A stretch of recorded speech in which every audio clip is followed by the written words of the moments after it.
Assalamualaikum warahmatullahi wabarakatuh. Nama saya Vita Melati Putri, NIM 2018 101103114775. Di sini saya akan menjelaskan materi tentang hukum kepailitan dan penundaan kewajiban pembayaran hutang. Yang pertama ada pengertian kepailitan. Kepailitan adalah setiap yang berutang atau debitur yang ada dalam keadaan berhenti membayar baik atas laporan sendiri maupun atas permohonan seseorang atau lebih berpiutang dengan putusan hakim dinyatakan dalam keadaan pailit.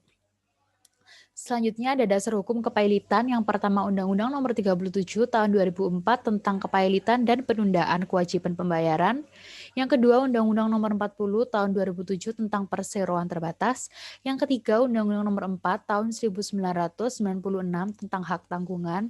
Yang keempat Undang-Undang Nomor 42 Tahun 1992 tentang jaminan fidusia. Dan yang terakhir pasal-pasal yang terdapat dalam Kitab Undang-Undang Hukum Perdata atau BW, yaitu pasal 1131 sampai 1134.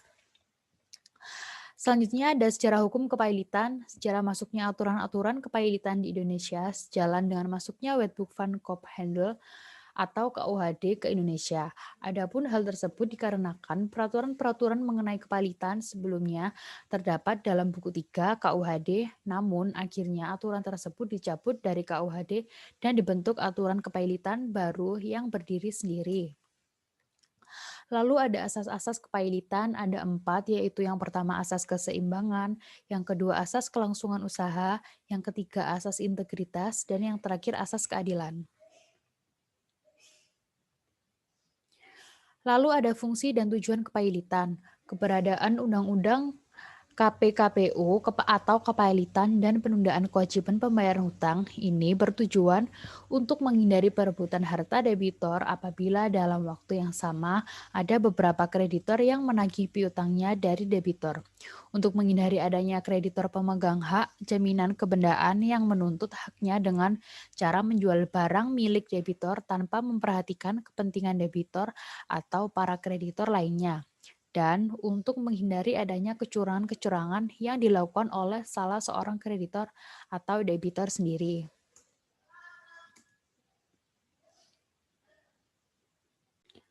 Lalu ada syarat kepailitan. Yang pertama syaratnya yaitu adanya hutang. Yang kedua minimal satu hutang dapat ditagih. Yang ketiga adanya debitor dan kreditor. Yang keempat kreditor lebih dari satu.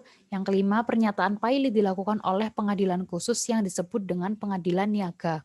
Selanjutnya minimal satu utang sudah jatuh tempo. Dan yang terakhir permohonan pernyataan pailit diajukan oleh pihak yang berwenang. Lalu ada akibat kepailitan. Ada 3, yang pertama akibat hukum kepailitan secara umum, yang kedua akibat hukum kepailitan secara khusus, yang ketiga akibat hukum kepailitan terhadap kewenangan berbuat debitur pailit dalam ranah hukum kekayaan. Berdasarkan pembagian kelompok besar tersebut, masing-masing dibagi lagi secara rinci dan jelas.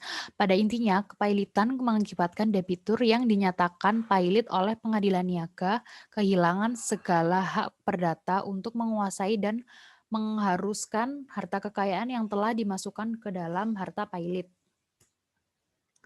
Lalu selanjutnya ada pihak yang dapat dijatuhi pailit. Ada 4. Yang pertama, orang perorangan, yaitu pria dan wanita, menikah atau belum menikah.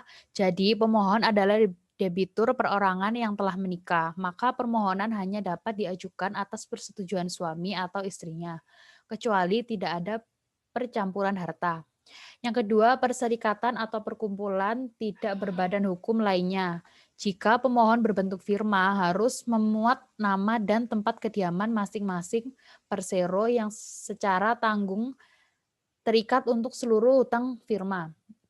Yang ketiga, perseroan, perkumpulan, koperasi, yayasan yang berbadan hukum. Yang keempat, harta warisan. Selanjutnya, ada perbedaan antara kepailitan dan penundaan pembayaran. Bahwa orang yang telah dinyatakan pailit itu sudah dianggap tidak mempunyai kekayaan. Sedangkan dalam hal penundaan pembayaran, orangnya masih mempunyai kekayaan. Lalu ada berakhirnya PKPU. Yang pertama ada debitur selama PKPU bertindak dengan itikat buruk dalam mengerus hartanya. Yang kedua, debitur melanggar ketentuan pasal 240 ayat 1. Yang ketiga, debitur telah merugikan atau telah mencoba merugikan krediturnya. Yang keempat, debitur lalai melaksanakan tindakan-tindakan yang diwajibkan oleh pengadilan suatu saat atau setelah PKPU diberikan, melakukan tindakan-tindakan yang diisyaratkan oleh pengurus demi kepentingan harta debitur. Lalu ada penundaan pembayaran diatur pada bab 2 Undang-Undang Kepailitan.